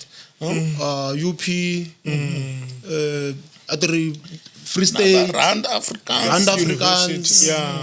yes South Africa hi xinkarhana hina se hi teke more than 30 years dlamba a ke ti-university timbirhi kahle kahle nako a hi se kota ku hluvukisa tindzimi 30 years swi to vulavuriwa kwalomuya ka tithelevhixini kambe a swi practical a wu nge swi voni. so mara loko ma ha vulavula hikwalaho ka ku practical a swi vonaki ni vona onge vanhu vo fana na tihosi va fanele va va na xiave eka ku va ku hluvukisiwa ririmi loko u hlangana na hosi loko u vulavula na hosi ndzi twa onge swi bihi ngopfu ku nga vulavula xilungu na hosi tihosi ta masiku lama ku ri tidyondzini hosi na swi twisisa sweswo ku ti dyondzini hi to ti nga ta sungula loko mi fika laya tona ku chief hi swona ni vulaka swo ku i ti-custodian ta ririmi hi ndlela leyi ku ri loko hosi yi karhi yi vulavula na malandza ya yena u fanele a vulavula hi ririmi ra yena ku fana na leswi endliwaka hi matiko man'wana ku ri loko a vulavula hi ririmi ra yena loko a tshika a lavi toloki a kumi toloki loko mo languta munhu wo fana na khale ka holobyekulu professor Tsanwisi a vulavula hi Xitsonga kutani ku torokiwa kunene se swi va swi ri kahle ngopfu leswaku tihosi na tona mi vona onge xiave lexi ti fanela ku ti xi tlanga eka ku va ririmi ri hluvuka eka tindhawu leti va humaka ka tona mi rivele question leyi va nga mi vutisa ku rihi ni ku na 7 na 8 rihi ririmi u vulavula yini wena ririmi leri hi ringeta ku ri hluvukisa laha i ririmi ra Xitsonga a ni ri sweswo hi nge tsutsumi hi nga vulavula leswaku va tipolitiki ta ririmi a ni ri ririmi ri na tipolitiki lero hi ntiyiso wa kona loko hi ta eka manghezi ne ku na lexi xi vulaka i King's language a va vulavuli xinghezi lexi va vulavulaka xona va vulavula xilo xo huma hi tinhompfu a va vuli swa ku toilet va ri lavatory yes leswaku leyi ririmi leri vulavuriwaka le ka royal holy chamber a hi rona leri wena ra xinghezi standardized language ya wena u vulavulaka rona u tsalaka rona na loko mi ri KwaZulu Natal ku na xizulu xin'wana nakona ka hina la hosi karhi va Ncumayo kwale va Ngungunyana a va vulavula ra vona ririmi Nxumalo a hi Nxumalo Ncumayo va faka va yo then i ririmi ra hosi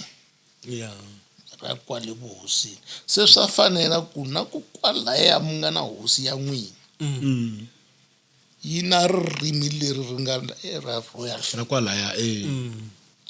wa hi vona mhaka kona se na n'wina la loko ku ri mi ta la ku ta seketelana that's why ndi ku official language leyi hi nga na yona ya ku tirha ka government leyi ya xilungu loko hi ku Xitsonga is an official language i ku hi ri tirhisa le makhoto hi kota ku tsala rona eka swa tidyondzo loko document yi huma hi rona ririmi leriya na xo xinghezi lexiya loko xi huma hi ririmi ro leriya a swi lavi futhi ni loko toloki a ya ecourt a ya fika a lumaluma ku mina se ndi vulavula xona Xitsonga mpela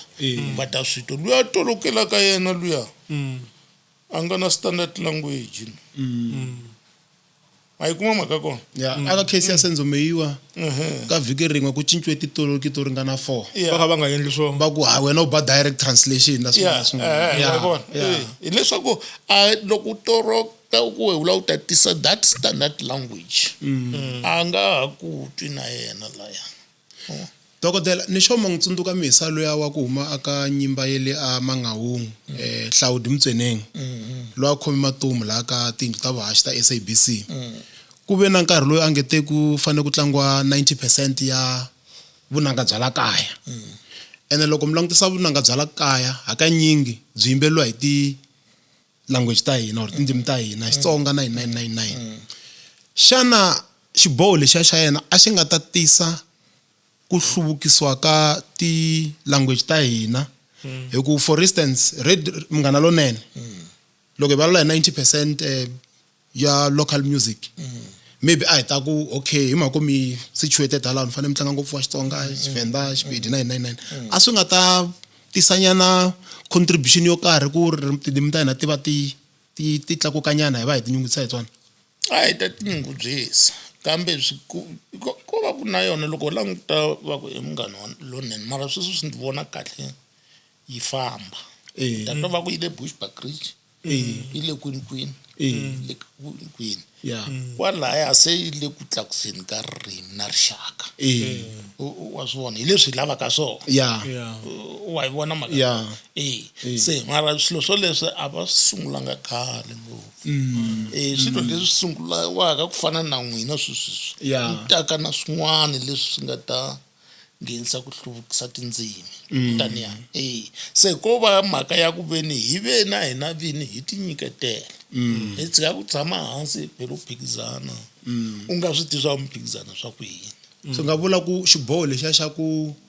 reverse decision ya Hlawudi swi vula ku hina ha tizonda tanihi maAfrika-Dzonga ku hi lava ku tlanga vunanga bya le America laha vo va nga swi koti ku tlanga Xinyori kumbe Phuzi Khemis a va n'wi tivi na ku n'wi tiva in fact va langute wa vona ku va classify na vo vanhu lava ri mhaka ya mitirho hi yo yi karataka u kuma ku ntirho luwa va ta nyika munhu loyi se a nga colonized ene ya nghena hi Xinghezi kwalaya mavona i ta fambisa leswi a rhandzaka swona a hi languti arts and culture hi languta Pan South African Language Board se ku tlhe ku ya nghena liya ya CRL ku nghena Human Rights Commission then ku tshame ku ve na Khada Asmal Commission a vula leswaku why ti tele this thing ti tirha yini a endla proposal mi ya u ya Google u ta yi kuma report ya Khada Asmal swa ku fana na CRL na mhaka ya Pensalp a swi fanele swi va hlangana swi va xilo xin'we but la se va biwaka kona i ku ya Dlamani ku sika i ku Pensalp yi nghene hi constitution it is constituted letin'wana nkarhi n'wana ti yo huma ti ta hi kun'wana CRL and so on se loko vulavula hi Pensalp is not a chapter 9 but letin'wana u kuma ku i ti chapter 9 hi lani ti fikaka ti hambananyana kona mavona se mara mhaka yikulu laya vanhu a va tirhisi Pensalp hi timhaka ta ririmi hi ku loko u ya le ka CRL u kuma ku tala ngopfu lava religion va solva ngopfu ti-problem ta religion mama se mara laha ka ti-linguistic what a va ti ngheneleli ngopfu a wu nge twi va ku va le ku solveni ka yona va ta ku byela hi religion na hinkwaswo swi kutaniya na ko religion leyi hetelela yi cinca u nga yi voni ngi yo ya ka tlhelo rihi wa yi vona mhaka yikulu i ku vanhu va tirhisa Pensalp loko u na problem ya ririmi u yisa Pensalp ene Pensalp yi fanele yi address hi nga tivi ku u ta mi kuma munhu loyi a nga ta yi address that is the problem but timhaka letiya kulomu ta va mi yisile a va fanele va developa ti-language u fanele u ya na xiphiqo xa wena u xi report se mara lava va nga nyikiwa matimba ya ku va fanele va developa ti-language hi vo mani hi wena ku fana na sweswi i government se loko ti-institution se ti-institutions hi ku lexi endlaka ku ni vutisa i ku laha xikongomelo kulukumba xa hina i timhaka ta ku hi fanele hi hluvukisa tindzimi ta xintu nakona ku va hi hluvukisa tindzimi ta xintu hi ta lava seketelo ene seketelo ku nge vi seketelo ntsena ku va ku fanele ku va na seketelo wa swa timali ku hi kota ku ri hi fikelela tindhawu hinkwato hi fikelela vanhu hinkwavo hi ta na mapfhumba yo hambanahambana hi kota ku fikisa information ka vanhu lava yi faneleke yi fikelela ka vona se lexi endlaka ni vutisa ku i vo mani lava nga nikiwa matimba ya ku va va hluvukisa a na ta tlhela ni languta support ya leyi nga kona kahle laya constitution yi veka kahle ku government yi fanele yi developa tindzimi i government se government yi na ti-parastatals ne se u kuma ku laya yi na ti-university na tona ti-governmental institutions public institutions public institution u nghena hala ku na ti-department arts and culture ne ntirho wa tona va busy va hlangana to va ku va endla mathema mara a wu ma voni ku ma huma na va hlanganiwa va busy loko languta kun'wana na kun'wana na hina ha ri kwala kusuhi ngopfu a hi ya hlangana na vona guide hi maketela manje hi lava ku swi huma swi ya ka vanhu xana swa huma swi ya ka vanhu ke wa vona se hi vona va fanele va developa but tiya pencil loko swi ya ka yona yo pasisa yi fanele yi na group leyi fikaka that's why hi na a national language body ririmi rin'wana na rin'wana ri na yi na a national language body leyi ya Xitsonga va ku i Horixi yi rhangeriwa hi mani sweswi and sure ku sweswi yi ta vina a ku na Mushwana ni nga tivi swa kumbe Mushwana se ya nga ri karhi yani Mushwana langa a nga yonisa swi ene hi fanele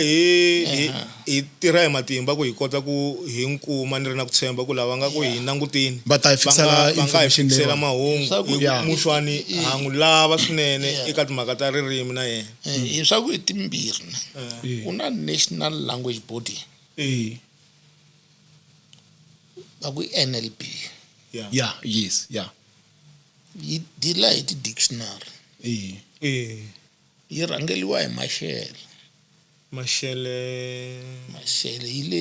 yi station eUnivenda sweswi loko munhu loko yi rhangeliwa hi munhu wo karhi hi station aka university leyi a kumekaka a ri ka yona kumbe no hileswaku va ti endle ku ti-station ku va ku leyi ya hina a yi fanele yi station eTafelberg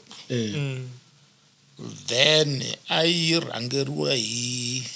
Professor Gole se anti swa ku endlekelani yini kwalani yi kumeka yi famba ya etivumbeni mara sweswi Mashele u susila hi khale ngopfu yi Univenda fanele ku ve na university la hayi vo Mashele hinkwavo lava hi ta va kuma hi fanele hi va kuma loko mi lava mhaka ya ti-dictionary development ni hinkwaswo vona na NLB ku na NLB National Language Body hi lava ya ke va taka na mathema lawa ya ku ya vankulu na wakulu hi lava ya ku kumeka ka va Mushwana loko ku vumbiwa mathema lawa ya ku sungula ya swinompu va hi rhambile hina hi fika hi present va rhambe ni va Mozambique va ta present hi ku na mhaka leyi ya disjunctive na conjunctive writing loko va ku famba ka Mozambique one week famba manje hina hi ri ku hi miyela nyana hi hetelela hi ku famba wa vona se wa vutisa swa space lexi xi nga sala la xi salele yini kambe ku ve na nkwetlembetani ya ku loko se swi debate-iwa kwala van'wana va ku no a hi nge lahli leswiya swa vaneri vaneri hi vo va nga ta na va ku na famba Eh. mo mara lava Mozambique andri konyana se ri sungula ku dyondza riko ri sungula ku se dyondzisa va yi develope va landza scientific system leyi nga kona that's why famba is one word hayi fana hina a yi fani na hina na matsalelo u kuma ku hi hambane ngopfu loko minkarhi wun'wana ni vutisa un'wana okay mara ndzi leyi ndi yi kuma kwini loko nkarhi hinkwawo loko un'wana na un'wana u heta ni mu kuma ka malamulele i ta tirhisa ni no hi tirhisa ya ini ala okay ni famba na ni famba na wena ndzi famba na wena leswi swi tikaka ku ka nkuna kumbe hi kwini u ta kuma ni ka the spoken that's why ndi ku ririmi leri u tsalaka rona a hi rona leri u vulavulaka hayi no sena no se va basekile kumbe xana loko hi ya ku tshuneleni ka ku songasonga mi nga ku yini eka vatsari lavantshwa mi nga va tsundzuxa yini vatsari lavantshwa avo principal se va langwe na xitsalo lava se nga ka va na mhaka na swona xitsalo xi lava ku munhu a kondzelela a swi lavi ku hi laha vatsali lavantshwa a va tsali va ya mahlweni mara i mhaka ya ku kumiwa ndlela ku tibuku kandziyisiwa ku kandziyisiwa swa olova tibuku a ta hlayiwi ya leswi loko u kandziyisa buku ya wena u lava ku ya yi nghenisa kwini u yimele loko va yi vita exikolweni a nga kona munhu loyi a nga ta fika laha ni sa yi teka a yi hlaya wa yi vona mhaka kona that's why u kuma ku se hi tsutsumela kwini ka xinghezi ku ti ta kota ku nghena ka va exclusive bookshop munhu u ta fika yi navela le ka exclusive book a fika a yi xava mara lani u kuma ku loko se u tsari hambi hina hi vatsari mina hi 1989 hi 99 ndi wine risiku ra ndzhangelo ka Mnet ndzi tsale buku ri hava xilondza a ndzi vulavula hi to timhaka ta ririmi mara loko mi vulavula ku mi wine sagwadi a ku ri na masagwadi yo tala lama a ma va na tikona a ku ri na ti-competition to tala ta vatsari mara sweswi a swa ha ri kona swi heleli kwihi nakona swi nga vuyisiwa njhani ku kota ku hlohloteriwa vatsari ku va tsala va ya mahlweni loko mo languta vanhu vo fana na vo Buti Khoni Masocial Bisi i munhu loyi a nga kuma ti-award to tala mi languta vanhu vo fana na vo Dr. Frederick Khotso va kume ti-award to tala se swilo leswiya a swi hlohlotela loko mo languta vanhu lavaya va tsale tibuku to tala ngopfu vo Magagani a va tsala va kuma swin'wana laha mina na we loko hi vulavula sweswo hi vulavula hi NGO wena Research Institute to ti-NGO leti hi tona leti fanelaka ti ya kombela timali ti vita vanhu va tsala ku na ti-competition mayivona se swi ya hi ku lani timali leti nga kona to vona lottery ne u vona National Arts Council ne ku na heritage mara loko se swi ya timali leti hetete na matihlo wa yi vona mhaka kona se wela site rin'we ku promota wa vona loko u ya in 2019 ndi vone va advertise xin'wana eCanada ndi apply va ku ni nga ya ndi ya hlaya ephepha va ndzi endlela hinkwaswo ni hlaya hi ti-official languages bukela tihotela airplane all those things. Why le eCanada swititania eCanada va karhi va promoter the indigenous va ti vula ku ti First Nation ta BC ne u vona ku Canada va ri British Columbia my vona then ita BC ku va ku ti mali leti ta vona va nyika vona ntsena la ni xa laveka kwala South Africa la ku na board yoleyo leyi nga ta dila na ku promota hinkwaswo leswi but yi tlhela yi nyika yini timali ka vanhu ya advertise lava va Canada va advertise nkarhi hinkwawo va ku sweswi lava loyi a lavaka ku promota yini se kambe hina lani loko ku ri ku government hi yoxe a yi se va tinyiketela ku nyikiwa lava tiviwaka nako loko ku ri ku ya nghena la ka government na vona ku na vuxakaxaka a ku na mhaka ya vutivi va ta nyika timali that's why hikuva ku nga vi na mbuyelo eku heteleleni ta to va ku timiliyoni ti ake yindlu mavona ku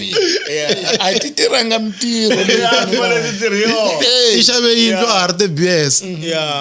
ya mara principal se ti veka mina tambu ya nkarhi na wona i nga ri u ri lavani va n'wina mara minkarhi yo tala dokodela hi va na xivuriso lexi hi xi vutisaka eku heteleleni loko hi karhi hi bula hi Xitsonga ku ri ndlela yin'wana ya ku hi twa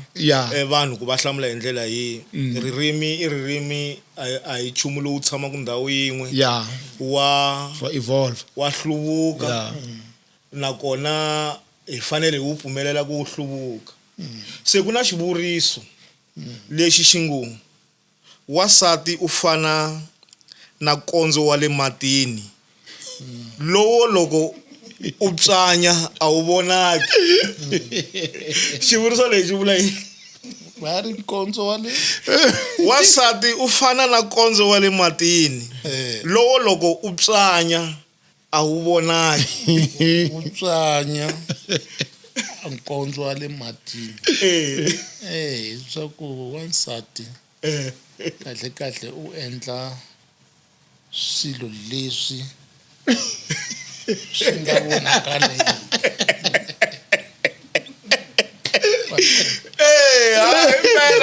wansati i mbangi wa swilo se a hi teki wena wa mbona i na yindlu hi lena tiyindlu leti ti vonaka ti akiwile hinkwato la ti ake wansati mara a swi vonakali hi ta ku ake khosa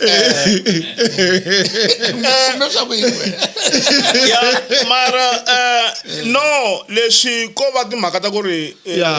ku fanele ku va na hlamuselo leyi faneleke yi ta kahle yi nga jikajiki yi suka yi ya leyi yi vuya leyi hi ku ya hi hlamuselo hileswaku wasati hambi o tirhisa tinhundzu ta yena olovi leswaku u nga swi vona u ti tirhisile a swi koteki ku nhundzu yi xanisiwile mi nge pfuki mi swi vonile sweswo hambi wo swi lava njhani u nge swi voni u nga swi lava mara u nge swi voni u to swi anakanya dokodela maybe dokodela va nge se famba a hi va khenseni hi ku va nyika matsalwa lamaya maybe producer va nga hi tshinetela wona ya wansati kwalani se mavalwisi ai valwisa a swi sweswo wa ptsanya man i ta suka hala ka mkhulu kun'wana no the buku leti ku na buku ya comrade leyi nga tsariwa hi Tsako Nombelani hi yena kumba yaloye a nga tlhelo ka n'wina ku va na Landzanuna Eh. Landzanuna buku leyi yi vulavulaka hi wasati loyi a nga suka emakaya a ya Alexander a landza nuna loyi a nga ha vuyi hikuva a khorwini loko a fika le ivi a fika a kuma ku ri nuna u lovini loko a vutisa vanhu lava va tshama laya loko a kuma ku u lovini nuna luya ivi a ve a khomiwa hi xihluku a wa a lova a landza nuna leyi nuna a nga ya kona a lovini se leyi i hundzuluxo wa yeleyo hundzuluxo wa yona fika kandziya my vona leyi i comrade na ku tshemba ku miza lava ku yi tsalo hi yena se leyi nghena hinkwako muhloti wa tinyari se muhloti wa tinyari na yona yin'wana ya tibuku leti ku nga se tshama ku tsaliwa ka 10 years na 10 years leyi nga tata 20 years kahle hi ku buku yaleyo ma vona ku ri i buku leyi loko munhu o yi hlaya loko u ya yi heta u fanele ku va ku ri na swilo leswi u nga ta swi hlamuseleka kahleni se leyi ya macomrade very these poems are not funded in the absence of brown envelope they were founded hileswaku tibuku leta to tsariwa a ku bribe munhu ku a tsala story a va hi nyiki mali laya se the struggle of a black child ti-problem teti hi nga na tona masiku hinkwawo se tibuku teto mi ta ti hlaya ivi mi hi vuyisela feedback hi kota ku vona ku yiwa njhani emahlweni dokodela hi rhandza ku khensa swinene ku va mi hi hloniphini esikwini ra namuntlha kambe hi Maputo rikhani mamba rikhani mambo okay ku va a va humi Maputo mara va huma kona loko a za huma Bush huma Maputo hinkwenu huma kona se ha khensa dokodela hi ri na ku tshemba leswaku ka man'wani ma masiku mi ta tlhela mi hi vhakela hi kota ku hi yisa mahlweni ku na swilo swo tala ngopfu leswi a hi fanele hi swi vulavuleni hi nga swi kotangi ku va hi swi vulavula hikokwalaho ka karhi hi tsaka swinene khomani ndhwalo walowo mi nga nyikiwa wona mi ta hlaya mi nyika na vana va kota ku va ti toloveta ka timhaka ta ku va va hlaya tibuku hikuva ku hlaya tibuku i nchumu lowu nga tolovelekangiki emasikwini lama hi nga ka wona hi ri na ku tshemba ku lava nga ku yingiseni mara mi rivele ku va byela ku hi colonize va pen ni nge nge rivali va pen South African Language Board na vona hi vulavula na vona va Department of Arts and Culture na vona hi vulavula na vona loko ku ri na migingiriko leyi va ku yi kha yi hluvukisa tindzimi hi lava ku rhambiwa hi lava ku va kusuhi ku hi ta kota ku vona ku ri hi fikisa